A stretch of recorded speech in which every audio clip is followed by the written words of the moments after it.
we're back with more Queen of Shadows. This is the beginning of part 2. I'm going to be going from chapter 48 through 63. These are some of my favorite chapters in the entire Throne of Glass series.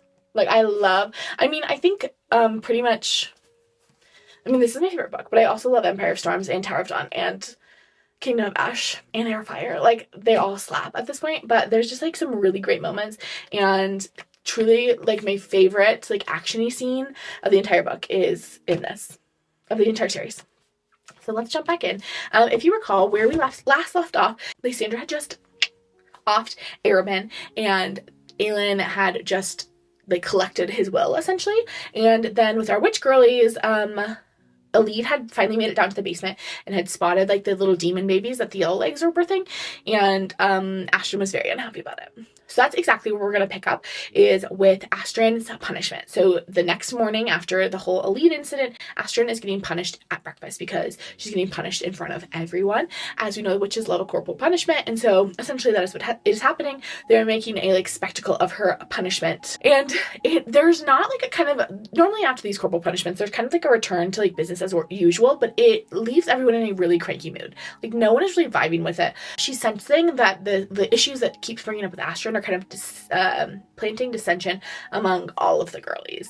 And the words from Asterin during their big fight, in which she said, "You let them do this," and also Elide's little speech about hope, are just, like, really, like, bouncing around in Manon's head. She can't get through them, can't get past them. Later that day, she gets called into another meeting with the Duke, and he wants another coven. He explains that things are going really well with the yellow legs, but he wants more witches. And this time, he insists that it's a black beak. She was supposed to give him a black beak coven last time. She gave him yellow legs, and he was, like, okay with it. But this time, he's like, no, it needs to be a black beak coven. And Manon says to him, "We are not whores for your men to use." And he says back to her, "You are sacred vessels. It's an honor to be chosen." And Manon is like, I feel like that's a very male thing to say. That us giving our bodies away would be, like, an honor. And he's like, okay, whatever. I don't care really how you frame it in your own self, whatever you need to do to sleep at night. But, like, you need to get it together and, like, give me a name quickly. Also, prepare the 13. I have a little mission for you guys. And so the little mission involves Sorrel and Manon. Those are, like, the only two that go. And they are to fly Duke Perrington and Kaltain to a White Fang village. This is the village that they had, like, looked at the very beginning of their time at Morinth, that they had, like, gathered information on it from Duke Perrington, and they're, like, circling around it, and Duke Perrington's like, okay, burn it down. And Manon's like, maybe we should land before we start, like, burning villages to the ground. And, like, Duke Perrington is like, no, just, like, keep circling, keep going around. And then they, like, watch as Kaltain's Shadowfire begins to consume every single person in the village. Like, they're running out of their houses screaming. And if you recall, Shadowfire is this magic that Kaltain possesses, in which she's able to, like, light these people on fire, essentially. But it doesn't actually, like, physically burn them up. It just, like, causes them, like, physical pain. My dog is here, and he, like, desperately needs petted. And she just like continues burning up every single person in this village until she, like, collapses. And Duke Perrington, like, seems to bear, like, very little mind to the fact that Kaltain has just collapsed on top of Abraxas, and he just says, land and finish them. And Manon thinks to herself, any other day, a good bloodletting would have been enjoyable, but at his order, she scouted his tribe for him. And Asterin's words echo in her ears once again, you let them do this. Abraxas really slowly lands. He, like, is landing so slowly because he, like, really wants to give Manon some time to think about her actions. Kaltain is, like, seizing in her arms. She's, like, holding Kaltain because Kaltain is passed out onto Abraxas. And Manon is like, maybe I should just kill Kaltain. Like, it might be a mercy to this woman to literally end her life, because she is, one, like, the Shadowfire thing is scary, but also, like, seems like things are, you know, pretty miserable for her. But she worries that Duke Perrington would use this as an opportunity to kill the 13, which he almost certainly would. And so she refrains from doing so. And they land, and Manon draws her sword, and the townspeople are, like, scream around her. And she just, like, really doesn't feel great about this murder. And normally she loves little murder as a treat, so something's changing in Manon. Back in Rifthold, Aelin has kind of like dealt with all the assassin stuff. She spent the afternoon signing papers and like signing things over to the assassins that were there and like transferring all of their funds into her account. So now she's a very, very wealthy woman, but it was just like a heavy day. Like she's not sad over Arobyn's death necessarily, but there's just like a lot of emotions that have been stirred up, like a lot of anger, a lot of resentment, and I think some sadness too. I think there's still some grief there, even if it is misplaced grief. Like, I think there's still kind of like a lot for her to grapple with. And she's in a really cranky mood, but Aedion like really wants to talk to her. And so she kind of like wanders off to the docks by herself, and Aedion follows like pretty closely behind her. And he says to her, today wasn't entirely a mask. Which it wasn't. She was like pretending to be Celaena Sarthothian for this like last time. She's like really stepped into herself as Aelin Galathynius, but Celaena Sarthothian was not just like a costume she put on. She like lived as Celaena Sarthothian for 10 years, and like there are parts of Celaena that will always live within her, and Celaena was never not Aelin either. Like these people really, as much as one had like maybe a different disposition externally than the other, like they like created each other. And Aelin says to Aedion, does that bother you? That like Celaena wasn't entirely a mask. And Aedion says, only that you had to endure it alone. I had to become a general. But I also got to spend a lot of time in Terracent. Like, I also got to go north, and I wasn't alone. And I just wanted you to know. And Aelin is like, you wanted me to know that you feel guilty, that I had to become an assassin, and you had to become a general, and, like, go to war and battlefields. Like, you also had hardships. And Aedion says, no, you came up with that whole plan, that whole scheme with Arobyn. You did that, like, essentially by yourself. Like, and I just want you to know you don't have to do that anymore. Like, we could have found another way to make money. You didn't have to like kill Arobyn. Like, we're here to like support you. And Aelin is like, I'm like not just gonna like sell you off to the highest bidder. Like, I'm not gonna sell you off in like the marriage market to make money. Like, I'm not gonna just like use you. But that's beside the point, Aelin. The point is I should have been there then, but I am here now. I'm healed. Let me share this burden. He's like, I'm not asking you to like sell me off. I'm not asking you to just use me up and throw me out. I'm asking you to let me work with you. I think Aelin really struggles with this like concept of like teamwork. I think she really sees herself in like an ideal situation. She can just individually execute something, and she like, you know, brings in people if she necessarily needs them. And most of the time she's using those people, she's not actually like working with them. I think there have been very few times where she's like truly worked with a person, especially in this like long-term situation that she's been put in with Aedion and Rowan. They're her court. They're going to work with her until the end of either of their lives, essentially. And so she's kind of processing through this with Aedion, and she tips her head back, savoring the breeze off the river. And what could I ever ask of you that I couldn't do myself? And Aedion goes, yes, that's the problem. You can do most things by yourself. You're like the coolest, most talented girl in all of Rifthold. But it doesn't mean you have to. And Aelin's like, I just like have a hard time grappling with like putting your life at risk when I could like do it myself and be in charge of and be in like control of that risk. And Aedion is like, I am more expendable than you. Like, you are the queen. You are the heir to the throne of Terracent. You are incredibly important. And Aelin is like, not to me. Like, you are not more expendable than I am. Not when I like think about it myself. Like, you are so important to me. And Aedion's like, okay. Like, I get that. What's the plan? What are we doing next? And Aelin is like, we're going to free magic. We're going to take down the king and kill Dorian. The order is, like, kind of flexible there. We could, like, mix things up. We could kill Dorian, then bring magic back, then kill the king. Like some flexibility there.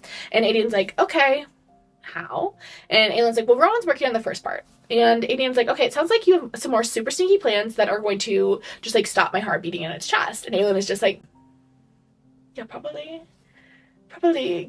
turns out there's 3 more books after this one. So yeah, there might be some more schemes.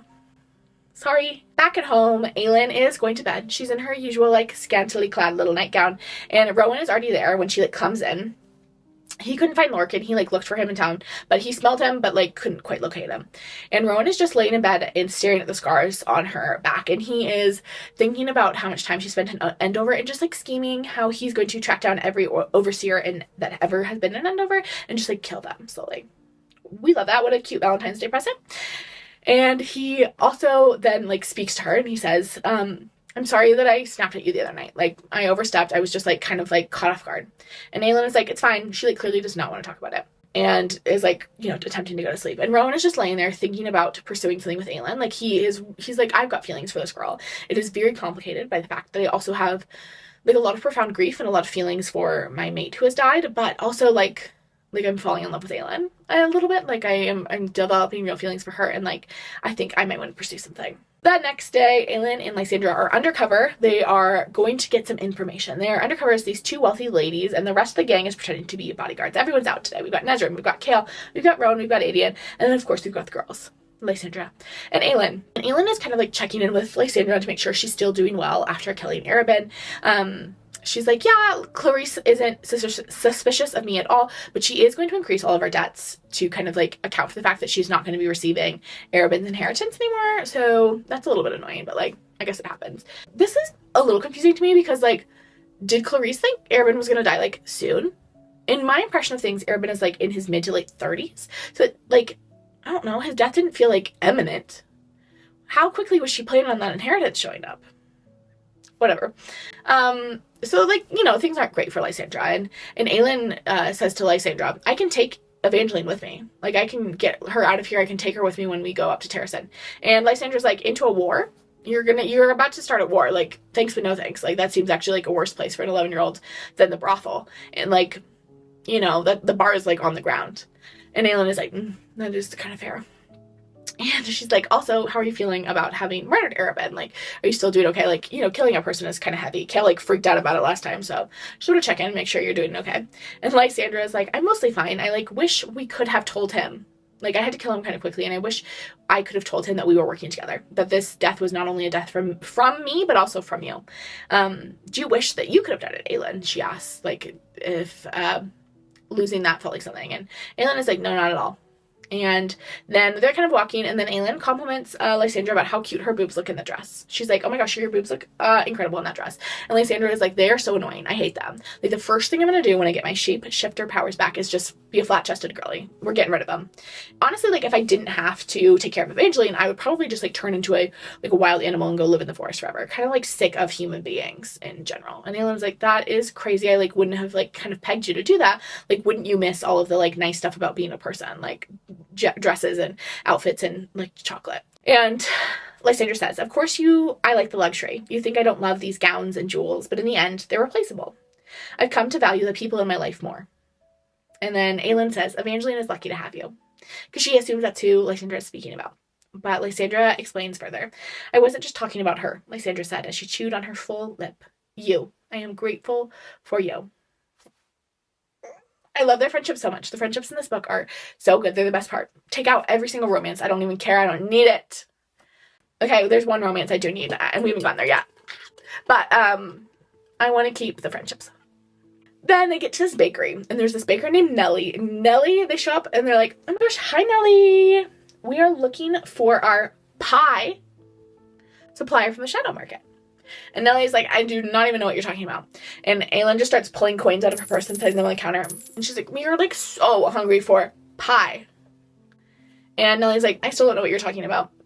And they finally, after a lot of bribes and a lot of winking, and talking about pie, Nellie finally tells them that the pie person escaped through the sewers when the Shadow Market burned down. There are, like, sewer entrances that connect to, like, the sewers and some underground tunnels. There's, like, a whole city under Rifthold, apparently. And they were able to get out. And they're like, oh my gosh, thank you so much. We'll talk to you later. And apparently pie is code for opium. So they were asking where the opium dealer went. And so the girlies head to the ruins of the Shadow Market to look for these entrances to the sewers. And Rowan is immediately like, oh my gosh, this is where you came that night you came home smelling of ash.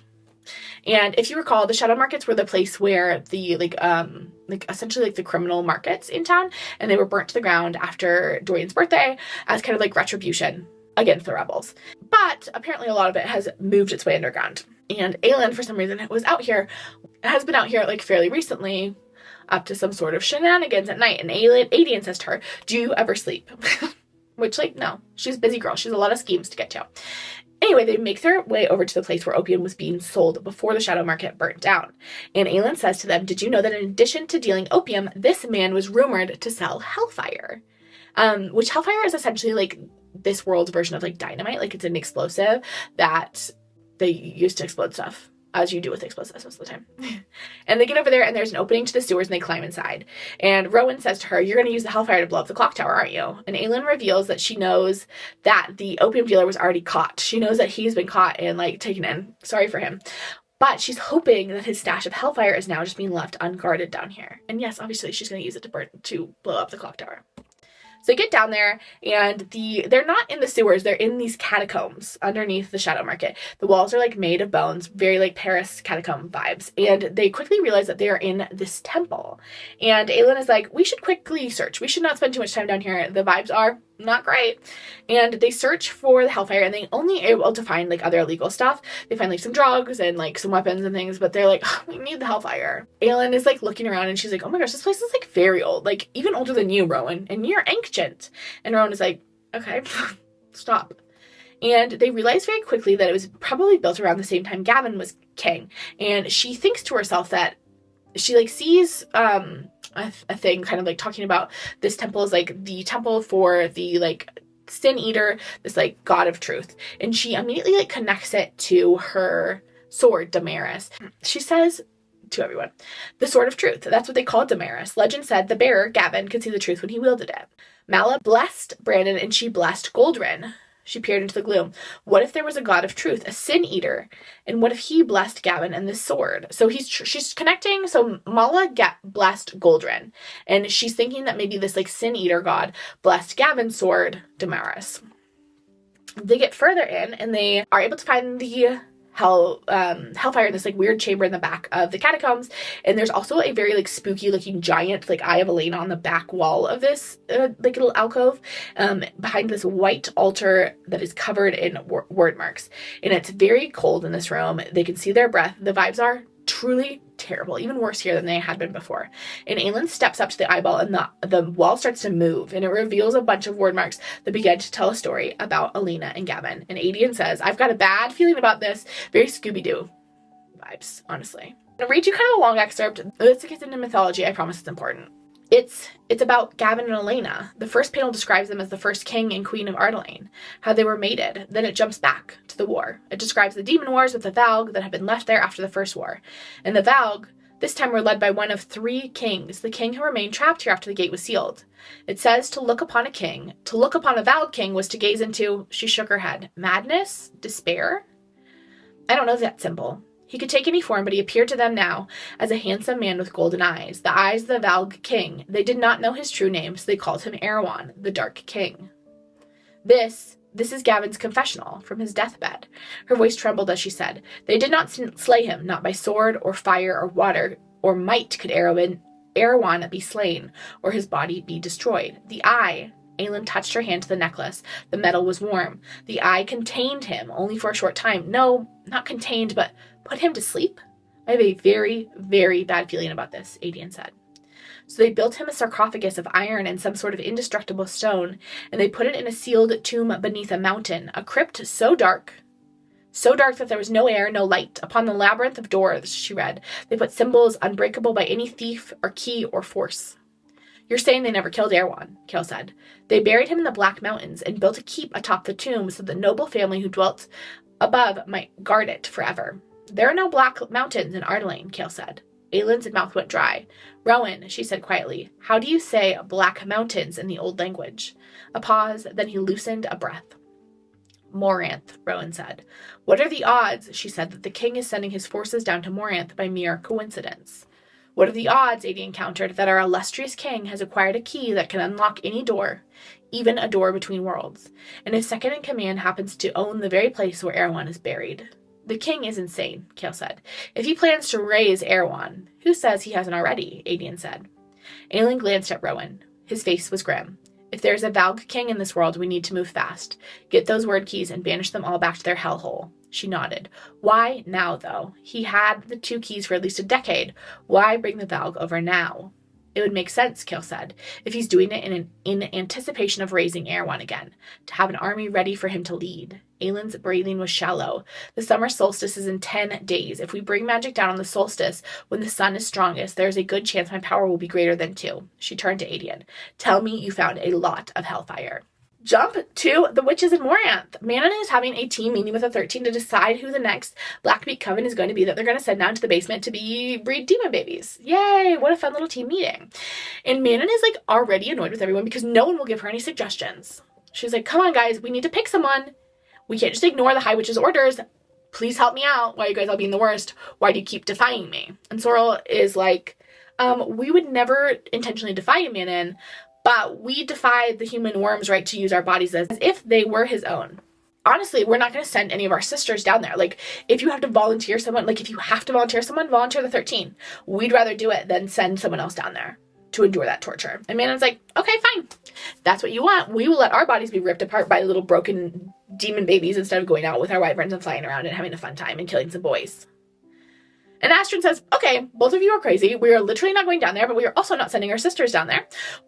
We will leave. We can just peace out and leave. Like, even if it means never going back to the waste, we can just flee. And Sorrel is like, yeah, Manon, actually there is some stuff we need to talk to you about. We need to like tell you a quick little tale, a quick little story. And Manon's like, unless it's the name of another Blackbeak coven for me to send down to the basement, I literally don't want to hear it from you. And Asterin says, we're not gonna do it. Pick one yourself, Manon. Manon says, you have been nothing but a waste from the minute you set foot in this keep. I don't care if you've flown by my side for a century. I'm going to put you down like a yapping dog. And Asterin says, do it. Rip out my throat. Your grandmother would be so proud that you finally did.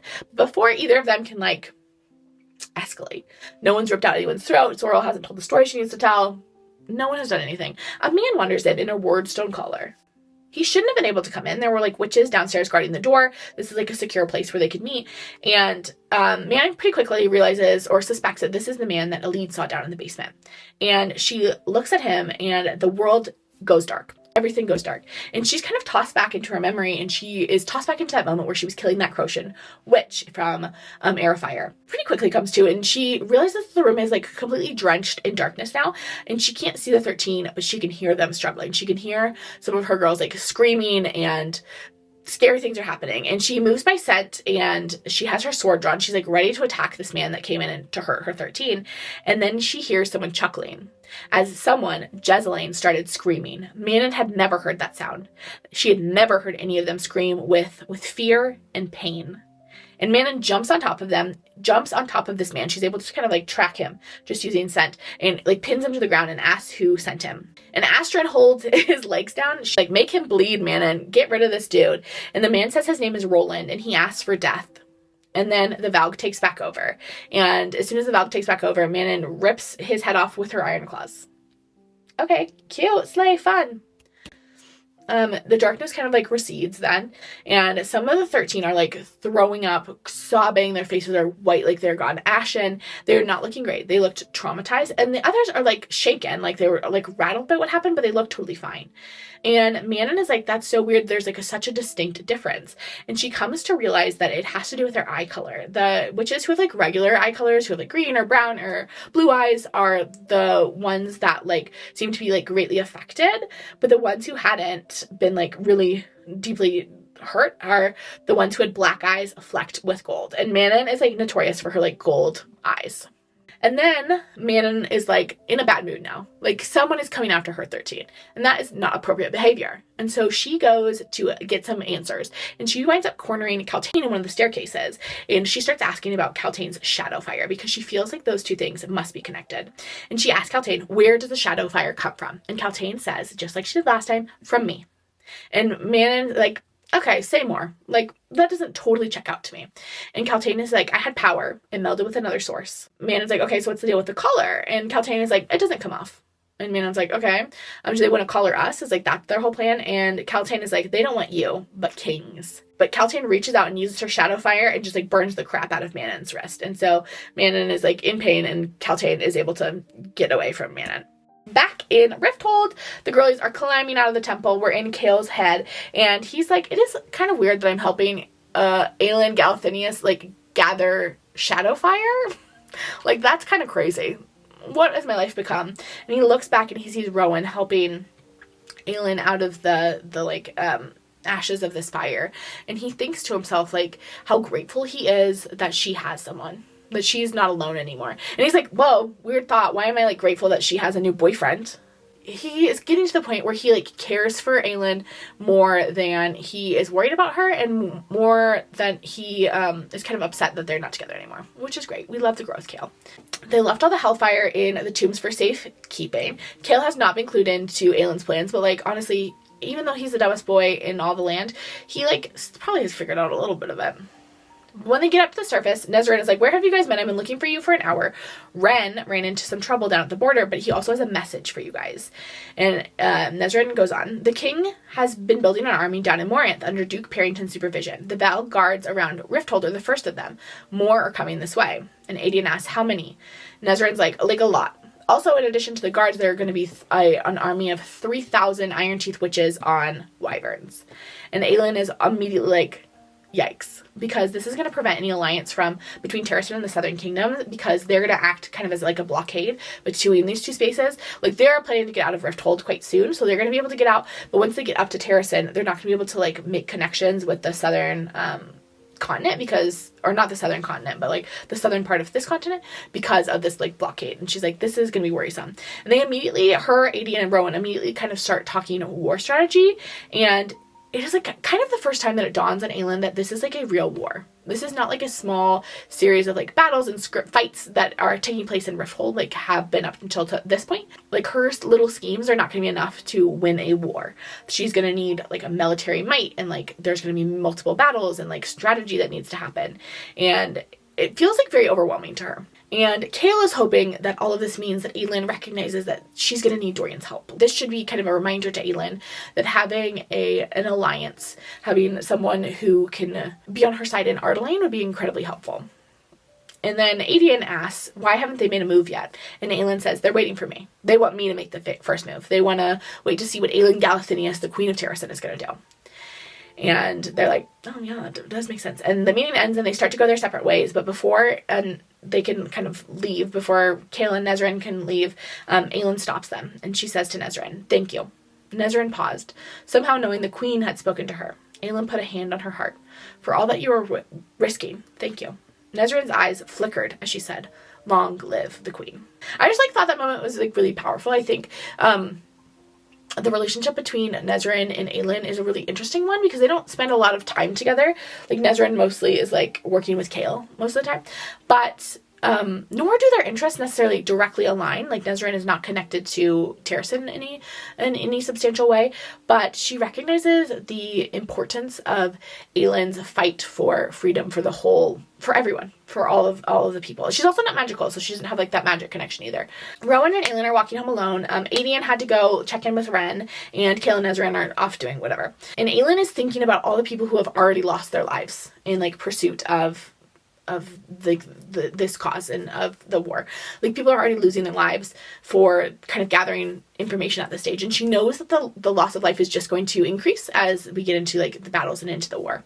And it's just very heavy. It's feeling very heavy. And Rowan is trying to talk to her, and she says, he says to her, talk to me. We'll face this together, he breathed, his eyes shining bright and canines gleaming, as we have in the past, to whatever end.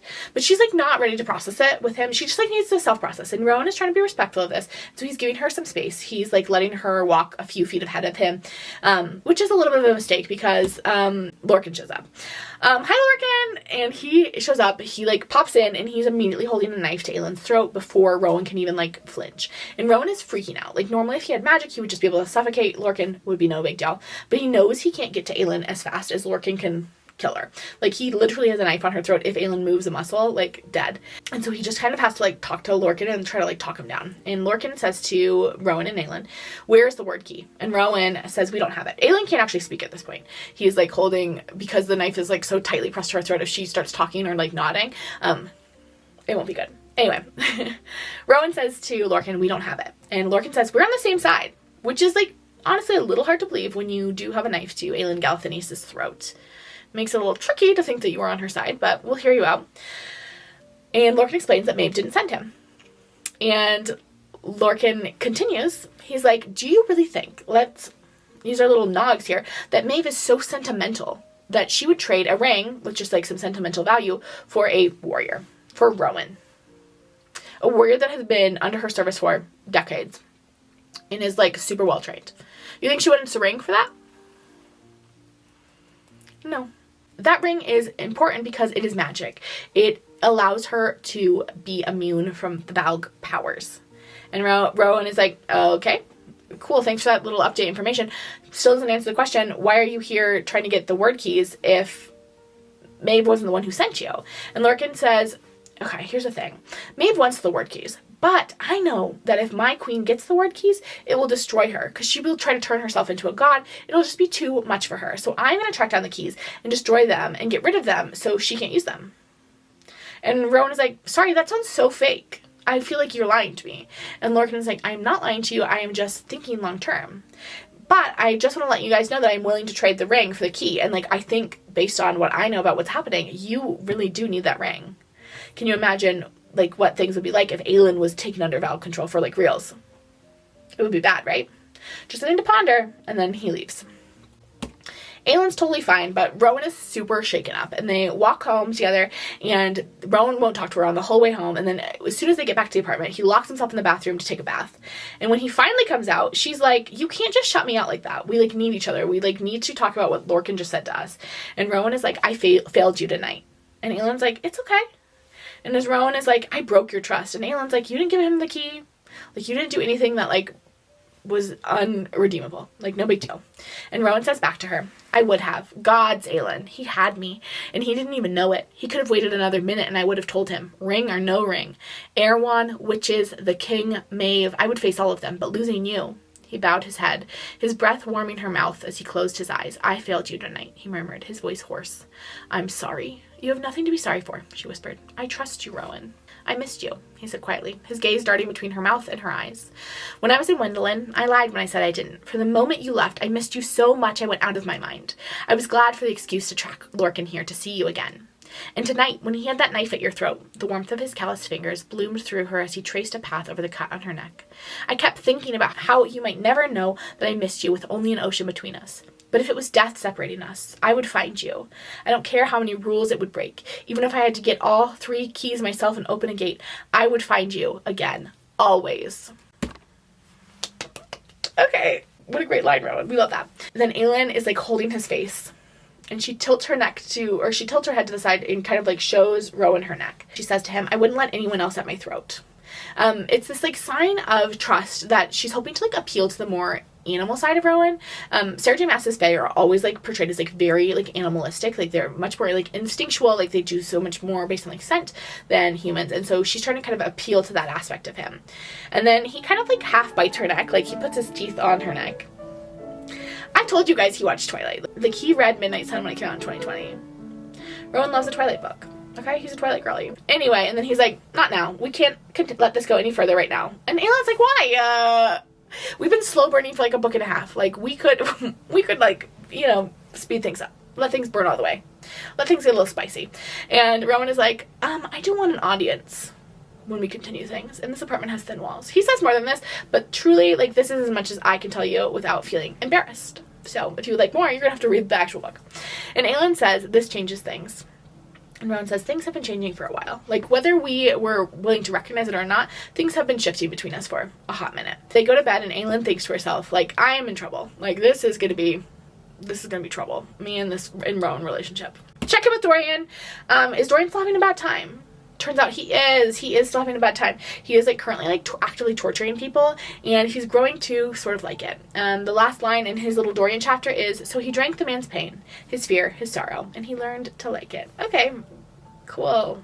Over with Manon and Elide. Manon is in her room with Elide, which is also Elide's room now. They're besties who are roommates. Manon is reading a little letter from her grandmother while Elide hangs out on her little pile of hay in front of the fire.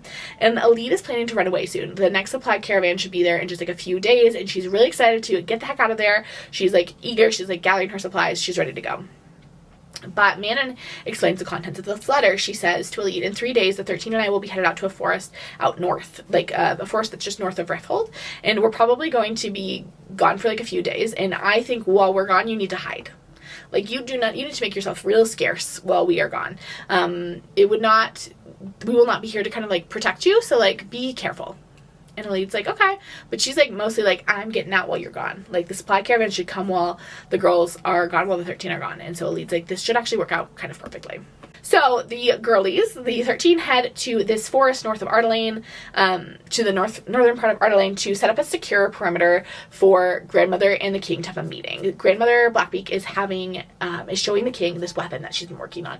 And so the 13 are kind of acting as security for this. They're just like making sure the location is secure the whole time, and also like gonna be there while the meeting is happening to make sure no one interrupts. And Manon is kind of annoyed because there has been no mention thus far of what's happening in Morinth. She like really wanted to talk to her grandmother about like the breeding program that's happening and how she's like not a fan. So far that hasn't come up at all. Then we jump back to Morinth and we get Kaltain's perspective. I'm just gonna mostly read you like a pretty large chunk from this because I think it is so good. But this is what's happening with Kaltain. In Kaltain's little nog. She had once believed that she had been born to be a queen.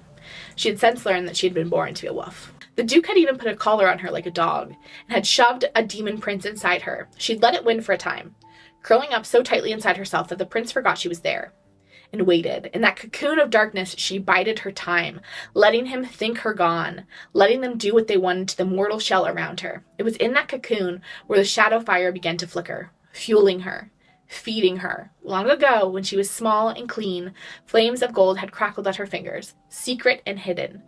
Then they had vanished, as all good things had vanished, and now they returned, reborn, within that dark shell as phantom fire. The prince inside her did not notice when she began to nibble at him. Bit by bit, she stole morsels of the otherworldly creature that had taken her body for its skin, who did such despicable things with it. The creature noticed the day she took a bigger bite, big enough that it screamed in agony. Before it could tell anyone, she leapt upon it, tearing and ripping with her shadow fire, until only ashes of malice remained, until it was no more than a whisper of a thought. Fire. It did not like fire of any kind. For weeks now, she had been here, waiting again, learning about the flames in her vein. How it bled into the thing in her arm, reemerged as shadow fire. The thing spoke to her sometimes, in languages she had never heard, that maybe had never existed. The collar remained around her neck, and she let them order her around, let them touch her, hurt her. Soon enough, she would find true purpose. Then she would howl her wrath at the moon. She had forgotten the name she had been given, but it made no difference. She had only one name now, Death, Devourer of Worlds. The way that SarahJMaas takes Kaltain, this woman who like is just like kind of annoying in Throne of Glass, like she is just like always after like Dorian's attention and like really just like truly wants to be married off to him, and is kind of like really becomes kind of like the object of disdain for Aelin.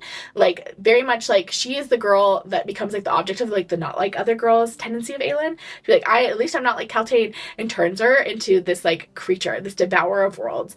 We have watched time and time again as these men have been just like completely taken over by these Valk demons. Like even Dorian, we've watched as he's been just like kind of like shoved into a corner of his own mind. And then we have Miss Kaltain, who is like seen as like this weak nothing in a lot of ways, and it turns out she like shares the same power as Aelin to some extent, right? She also has fire magic just like Aelin does, and she has been the only one who has been able to kind of defeat the Valk prince in her mind, and is able to, she consumes him, she eats him. I just love it so much. I love Kaltain. What a fun little twist.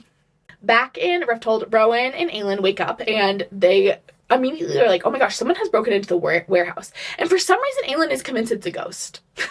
Aelin's like, oh my gosh, it's a ghost in the warehouse. And Rowan and Aedion are like, it's not a ghost. It's literally just like someone broke in.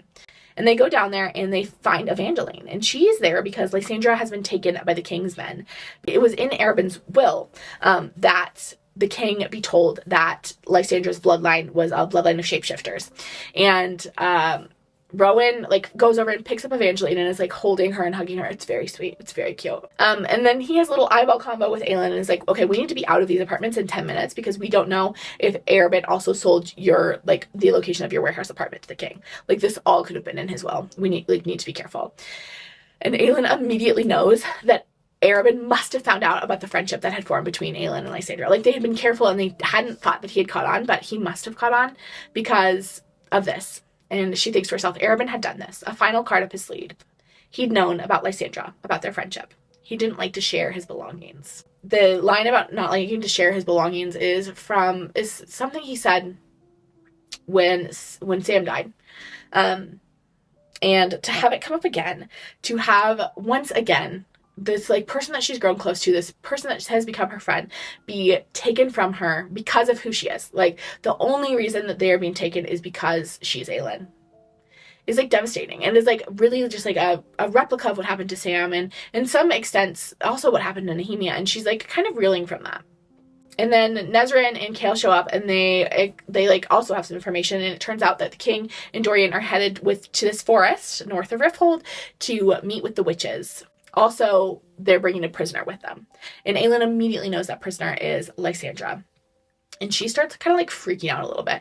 And she's like, you guys need to get her out. You guys need to go in the sewers before they take her out. Like, you need to get her out. You're the only humans that can go down into the Valk Princess darkness and like help us. And like, hurry, they're probably feeding on her. Like, she's panicking about it. And she just is like stuck in this loop where she's thinking about Sam and thinking about Nehemia and how these people just are continually taken from her in the moment she gets close to them. And Nezrin is like, we are going to do it. Like, it will be okay. We are going to help her. We are going to get her out. And she looks over at Kale, and she's looking at the scar on his face. And Kale like can tell that's what she's looking at. And the scar on his face is from Aelin. Aelin had slashed his face when Nehemia had died, and she had blamed him for that death. And he looks at her in the eyes and he says, never again. It's this like promise of like, I failed you once. I let your last best friend die, and I'm not going to do it again. Like, I am going to keep my promise this time, and I'm to keep your people safe. Evangeline gets sent to Nezrin's family for babysitting. Cute, fun, fresh. Okay.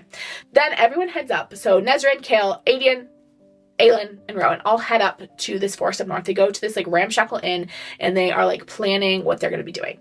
Kale is like fairly familiar with these forests because he and Dorian used to come up here to go hunting. He has a map. He's like kind of showing them the lay of the land, where they're going to be, where they're going. And the chapters that follow, I love these books. Okay. The reason I'm making these 17 hours of videos is because I love these books so much. Queen of Shadows is my favorite. And these next, like, I don't know how many chapters it is, but these next few chapters are truly my favorite chapters in the series. Like, I love a lot of scenes in this book. Like, there's a lot of pieces I love. But if I truly had to pick a favorite, it's coming up. It's coming up right here. Maybe not for the most emotionally impactful, but the most, like, fun. The most fun time. We're coming upon it. Okay. Anyway, we come to find out that the meeting that is happening between the royals and the witches is happening at this like temple that is on this like little island that's in a canyon. It's only accessible by 2 rope bridges, like on either side of it. And there's like a big canyon ravine, and it's just like this little island in between these like rope bridge canyon situation. And so like talking about that, and Kale is kind of like running through like all the possible situations, and he turns to Aelin and Aelin, and he says, and Rowan says to them, what if Lysandra has a collar or a ring on? And Aelin says, oh, then she loses a finger or a head. Like, we'll deal with it just like we would deal with Dorian. And Aelin is like, stop. You do not kill Lysandra without talking to me first. Like, none of those calls get made without me. Like, I get to make that call. And then Aelin's like, what about Dorian? And Aelin says, that is not my call. Finally, these two. Aelin is not being like, I'm going to burn him to the ground. I'm going to kill him. Because she knows that at this point, Dorian probably has to go. Like, Dorian is not really in there anymore. But because Kale is playing nice, she's willing to play nice. And she's like, that's not my call. Dorian is not my person. He is Kale's person. And Kale's eyes flash to her. And she says, he says, you don't touch him. So they're planning, and Aelin knows that it's like a big risk to take them so close to the Valk Princess. Like, it is very dangerous that they're doing this. And so she's like, okay, we're gonna like cover ourselves in word marks to prevent ourselves from like Dorian using his magic on us, because Valk magic is still like able to move, even though like Aelin and Rowan don't have their magic. And that night, they do a little bit more planning, and then they try to go to sleep. Unfortunately, Aelin and Rowan don't get much sleep because they mostly spend the time flirting instead. Which is a choice, you know. The next day, they are in the forest. They get there kind of early before anyone else arrives, and they're able to like hide in the trees. And they are there when the wyverns approach for the first time. This is the first time the girlies have been in the same room. My favorite 2 characters in the SarahJMaas universe, Aelin and Manon, together finally. This is why I love these chapters so much. Aelin immediately spots little Abraxas, and she thinks to herself, only 13 wyverns were grounded in the meadow. The smallest of them was sprawled on his belly, face buried in a mound of wildflowers. Iron spikes gleamed on his tail in lieu of bone. Scars covered his body like a cat's stripes. And his wings, she knew the material grafted there, spider silk. That much of it must have cost a fortune. It didn't, because Manon stole it. But, and then Rowan like points out Manon. He's like, that I'm pretty sure is the wing leader. And Aelin thinks this of Manon. Her hair was like living moonlight, her eyes like burnished gold. She was the most beautiful person Aelin had ever seen. And the most horrifying. She moved with the swagger that Aelin supposed only an immortal could achieve, her red cloak snapping behind her. A living weapon. That's what the wing leader was. Chills, full body chills. I love that Aelin's like, oh my gosh, she's gorgeous and so scary. Aelin is immediately like, if there's 3,000 of these witches, we do not stand a chance. Like, these guys are all living weapons. They are the scariest people I've ever seen in my whole entire life. Like, what are we gonna do when we have to fight 3,000 of them? But that's not the point of today. Today, their like main goal is to get Lysandra out. They also might kill Dorian if they have like an opportunity and an opening, but it's like very much a secondary goal. Aelin turns to Kale and she's like, okay, no matter what you see or hear, do not move. Like, do not do anything dumb, Kale, Westfall. We need to assess Dorian before we act. Like, just one of those Valg princes can be lethal. Like, Dorian will not hesitate to kill you. I understand he looks like your bestie bro, but like, you need to be hecka careful. And Kale is like, I know, he said, refusing to meet her stare. You can trust me. Aelin is like, I need you to make sure Lysandra gets out. You know this force better than anyone. Get her somewhere safe. And Kale nods. I promise. She reached out, paused, and then put a hand on his shoulder. I won't touch Dorian, she said. I swear it. His bronze eyes flickered. Thank you. Finally, they're getting along. Thank God. You know Nezrin's over on the other tree being like, thank God these two are stop bickering. I've been dealing with this with the whole ass book, and like, they're driving me up a wall. Manon is in such a cranky mood. She's like, I hate it here, so I will go to Secret Gardens in my mind. Just kidding, she hasn't listened to Tortured Poets yet, because I don't think they have Taylor Swift in Rifthold. Or Morinth. Or in Throne of Glass at all. But she's in a cranky mood because the king is late, which is like, honestly, men in general make her cranky, just like their mere existence. But like the fact that he showed up late is so rude. And grandmother is being rude still. She's like, keep silent and stay out of the way. Speak only when spoken to. Don't cause trouble or I'll rip your throat out. And she's also still refusing to talk about the like breeding program. And Manon is like, I really need to talk to you. And she's like, no. Anyway, when they finally arrive, the vibes are weird and off. Not chalky. The king got a prisoner who smells funny. Like, she doesn't smell entirely human, but she's definitely not fae. And Manon is like, I have never smelled anything quite like this before. And then she spots Dorian, and she's like, Dorian would be so gorge. He has beautiful blue eyes. He's just a gorge boy. He'd be the most stunning if it wasn't for that little wordstone collar. You know, a little bit annoying. But the king turns to Manon almost immediately and is like, you do your people a great service, wing leader, the king said, his voice like granite. Manon just stared at him, keenly aware of the matrons judging her every move. Aren't you going to say anything? The king demanded. I was told to keep my mouth shut, Manon said. Her grandmother's eyes flashed. Unless you'd prefer I get on my knees and grovel. Oh, there would certainly be hell to pay for that remark. Her grandmother turned to the king. She's an arrogant thing, but you'll find no deadlier warrior. But the king was smiling, though it didn't reach his dark eyes. I don't think you've ever groveled for anything in your life, wing leader. Manon gave him a half smile in return, her iron teeth out. Let his young companion wet himself at the sight. We witches aren't born to grovel to humans. Grandmother and the king then go off together. They're like done talking to Manon, and they're like, okay, Manon and Dorian, as like essentially like the prince and princess of the witches and the royals, like, why don't you talk to each other? And so it's just the two of them hanging out alone. And as soon as they're alone, Manon turns to Dorian and she goes, hello, princeling. Then we flash into Kale's brain. Kale minute. Kale is freaking out. This is the first time he's actually seen Dorian since Dorian had the wordstone collar put on him, and I don't think he had like fathomed what it would look like to see his friend completely taken over by this demon prince. He almost immediately recognizes there is nothing of Dorian left, and that a creature has taken over his friend's body, and it is devastating for him. Devastating. He thinks to himself, he had run. He had run from Dorian and let this happen. It hadn't been hope that he had carried when he had fled, but stupidity. Aelin had been right. It would be a mercy to kill him. With the king occupied and the matron occupied, Kale glanced towards the wagon and Aelin lying on her stomach in the brush, a dagger out. She gave him a quick nod, her mouth a tight line. Now. If they were going to make their move to free Lysandra, it would have to be now. And for Nehemia, for the friend vanished beneath a wordstone collar, he would not falter. So he sees Dorian for the first time, and he recognizes that, yeah, there's nothing of Dorian left, and he needs to kill Dorian. But he doesn't want to do that now because he will not betray Aelin. He will not like lose her another person. And so he's going to help her get Lysandra out first before he deals with the Dorian situation. Then we get a little Dorian hour. So if we recall, we've only been having bad time boy thoughts with Mr. Dorian. Or after Manon says, hello, princeling, Dorian turns to Manon and says, hello, witchling.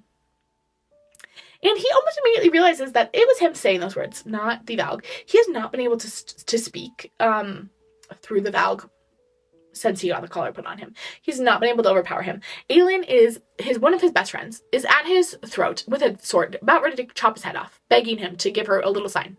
Couldn't come through for that. Could not jump through.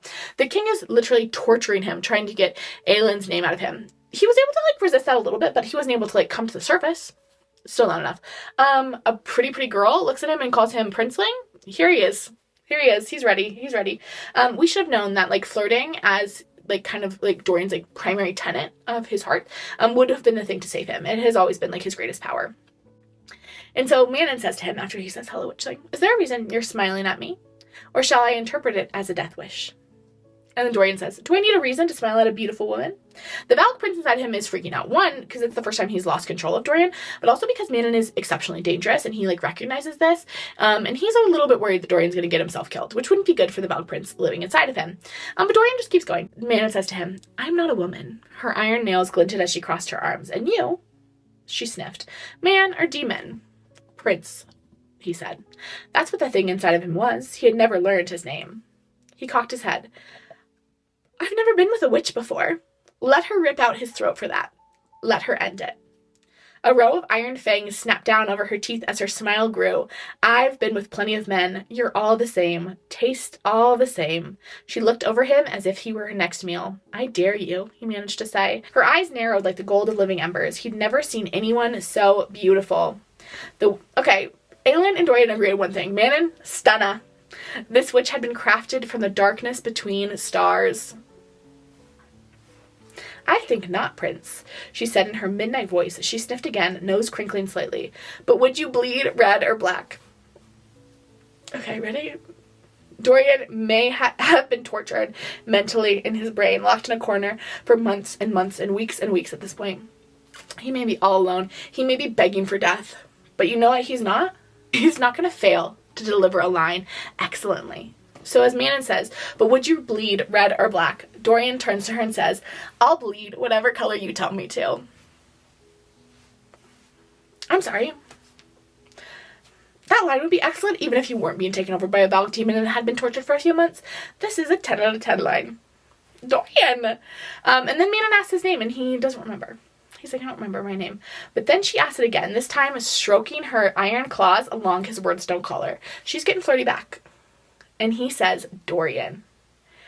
And then immediately the Valak monster is like, "Okay, that's actually enough. Let's cut it. Your name is nothing. Your name is mine," the demon hissed. And a wave of that human woman screaming swept him away, back into that corner of his mind. He's gone. The Valak demon is taken back over.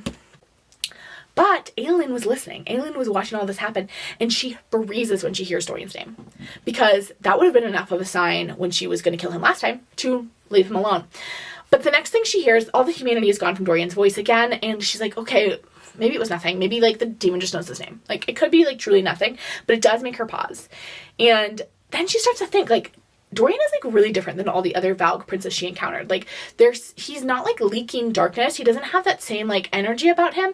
And maybe it's just, like, the king has, like, asked this Valak prince to, like, rein things in so Dorian can still, like, serve as the prince. But, like, she is, like, a little bit suspicious. She's like, maybe something's a little bit different about Dorian. While they're pondering that, it's time to move. It's time for Lysandra to get taken back. And so Rowan and Nezrin are creating a distraction with the wyverns while Aelin and Kale go and actually, like, break Lysandra out of the prison wagons. They're, like, essentially, like, stirring up the wyverns so they make a lot of noise. The witches head over there. Then they go to the prison wagons and are able to get Lysandra out. They get Lysandra out. Kale takes Lysandra off to the forest. Aelin's there waiting for Nezrin and Rowan to come back.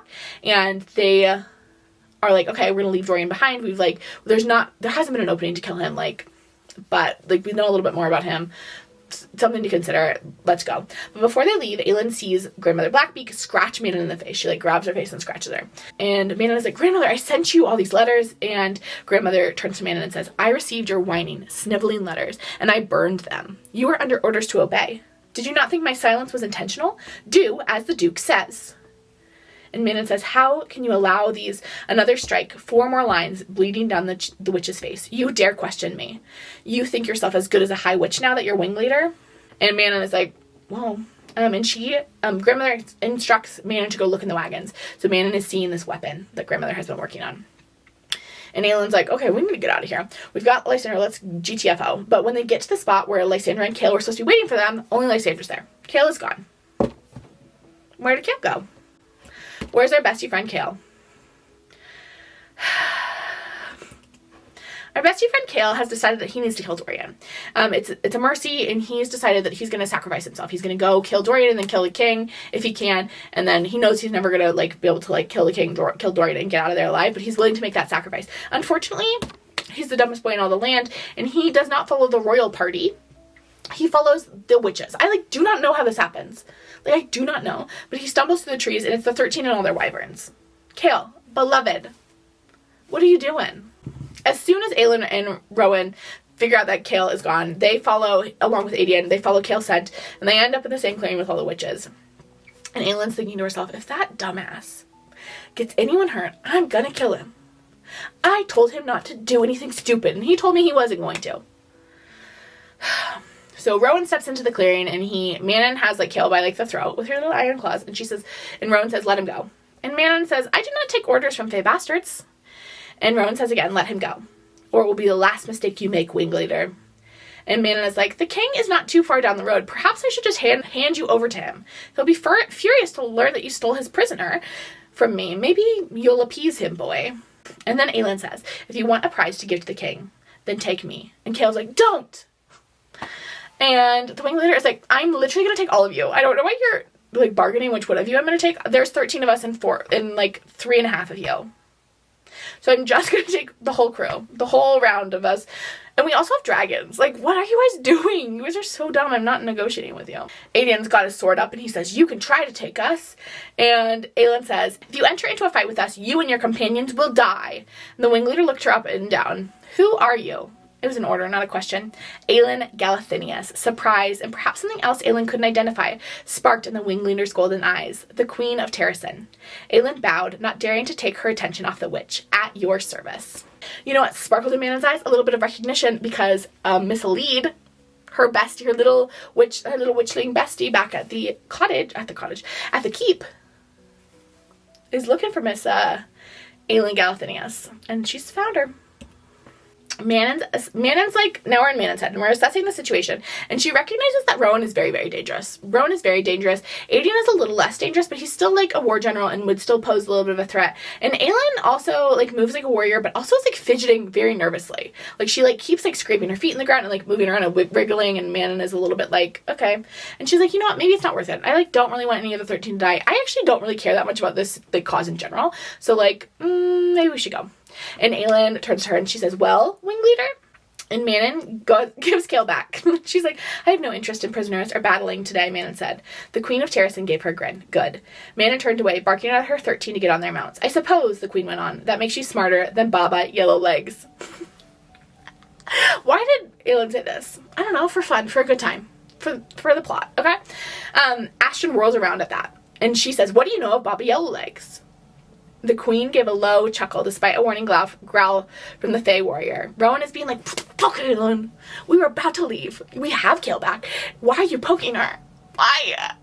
Let me give you a quick refresher in case you forgot. Baba Yellow Legs is in Crown of Midnight. She was at this, like, carnival that came to the castle, and she was, like, telling fortunes, and Dorian confessed that he had magic powers to her. Why did he do that? Because he's dumb, okay? In that book, he was the dumbest book. This book, Kale's the dumbest boy, okay?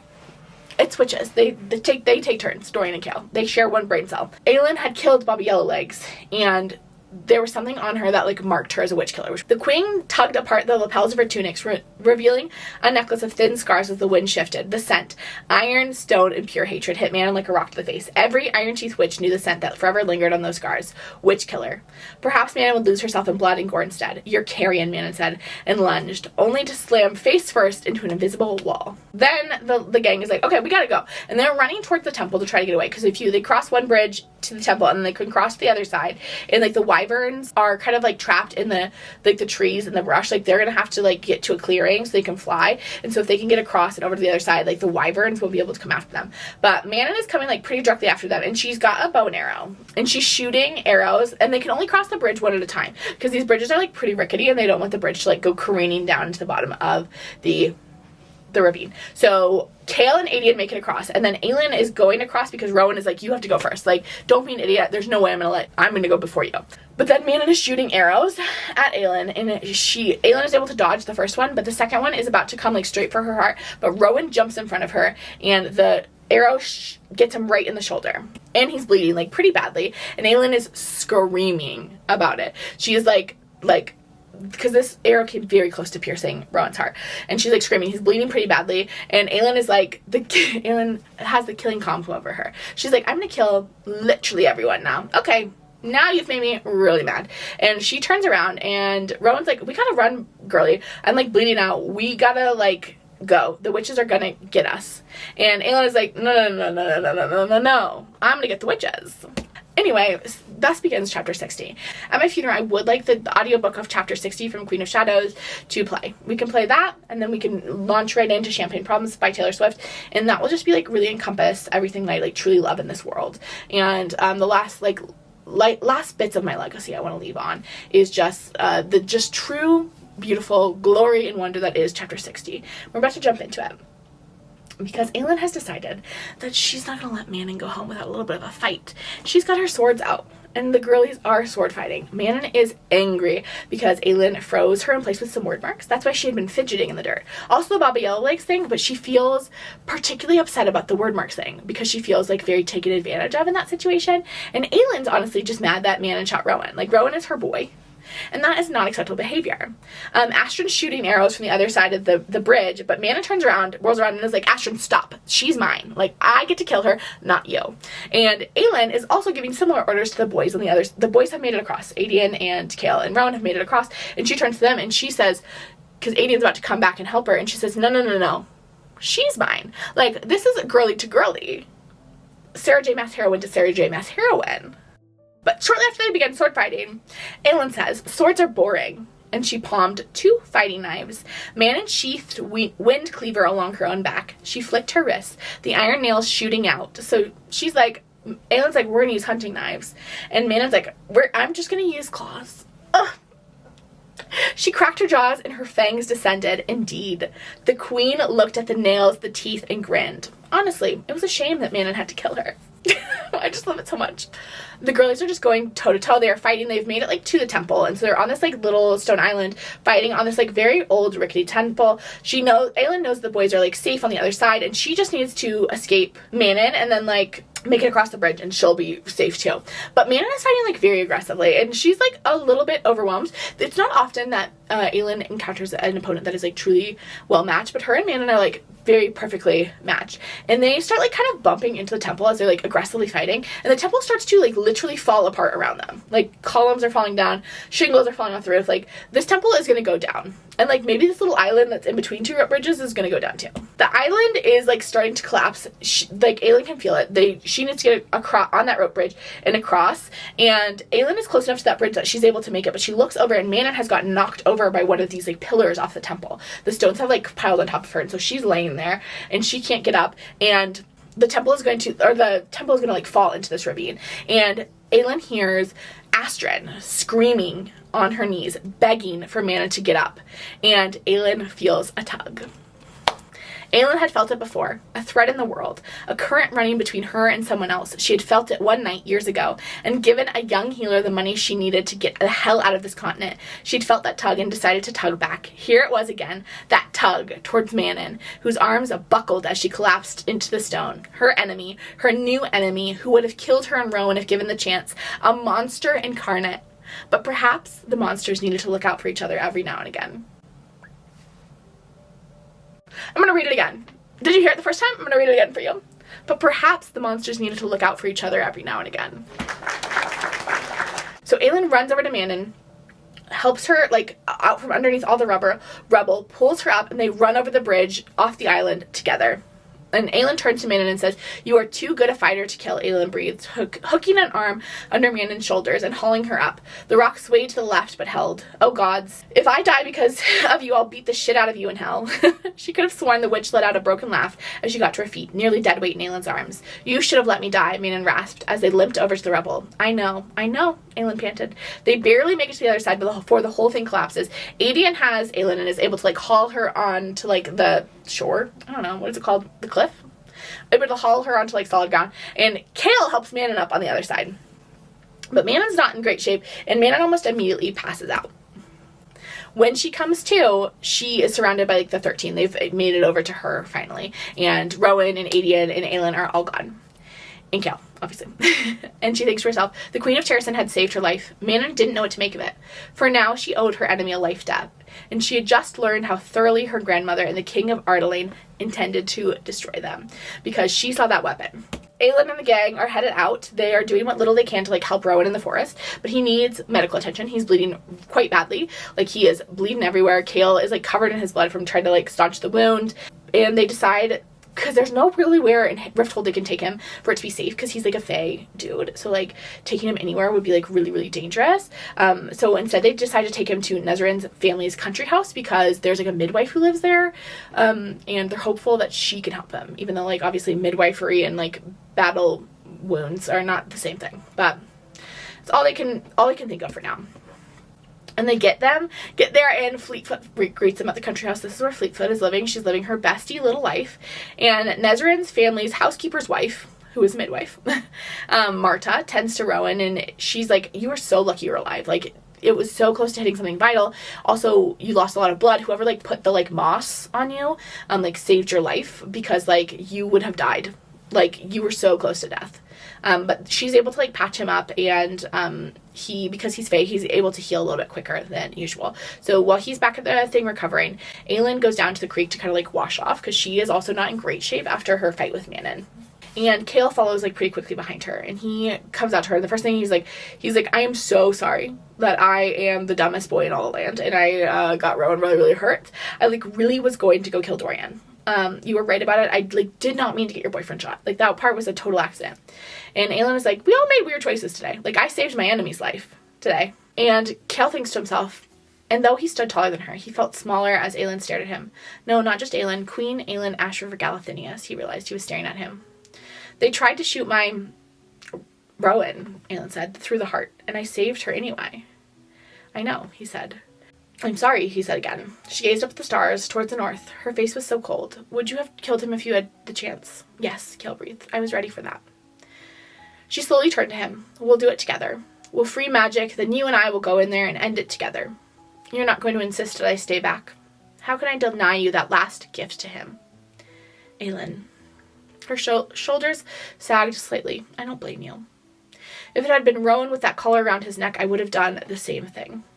The words hit him in the gut as she walked away.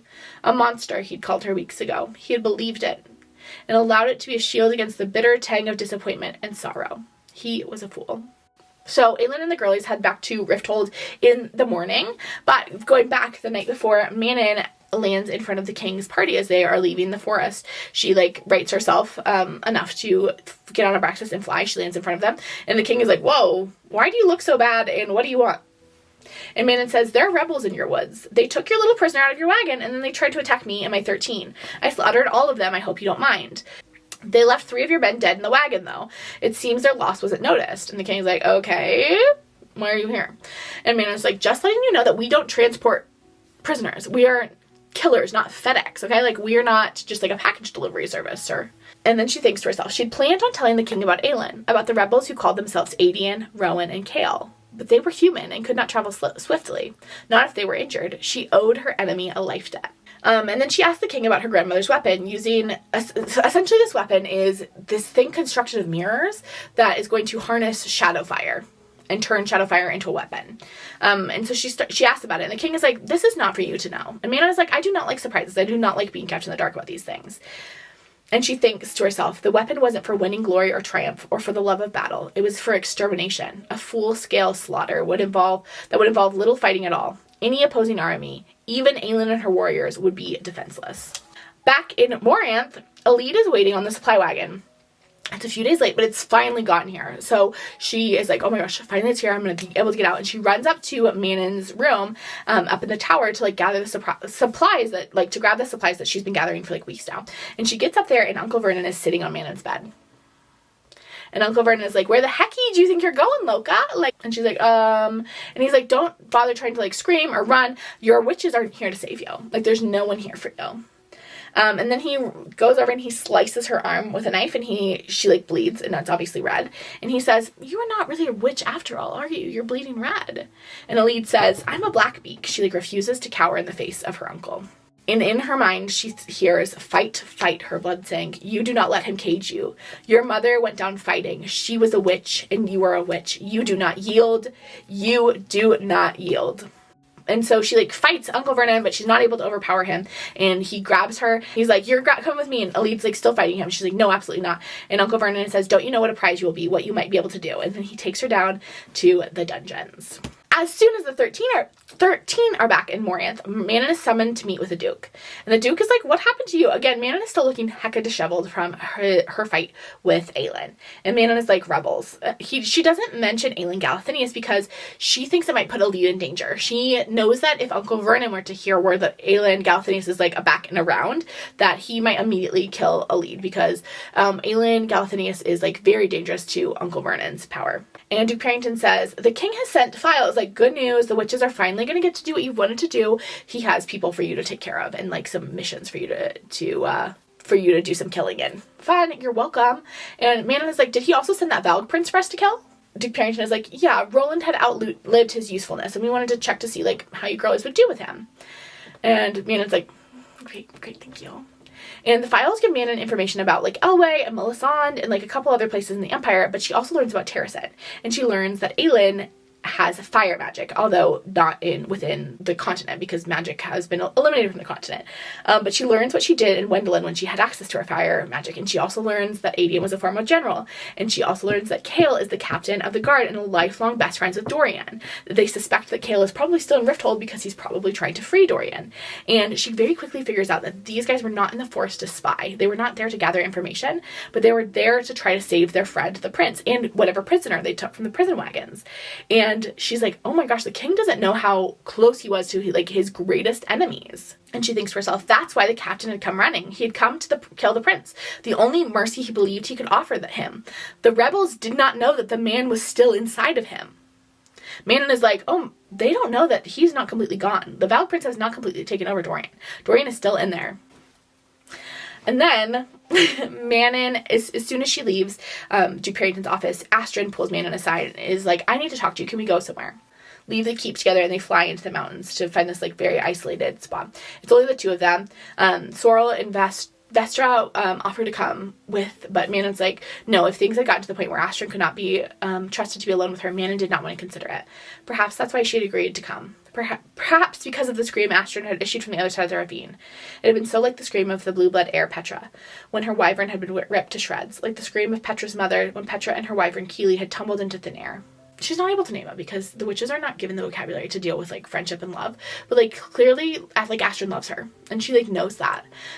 Although she's not willing to like identify it, there is like this like deep love and friendship between Asterin and Manon, and she knows that even though things have been tense between them, she like hopes that they would never get to a point where that would be like completely gone, to the point where Asterin would just kill her. And then Asterin, when they're out, they're like settled on this like distant mountaintop. Asterin turns to Manon and she says, "I need you to listen and not talk." Asterin tells the story of when Asterin was 28, so not very old. It was about 80 years ago. She was out flying by herself. She was out like killing Groshan witches, as they used to do. And she fell off of her broom and broke her arm in multiple places, like sprained her ankle. Her broom was broken. She was like very, very beat up.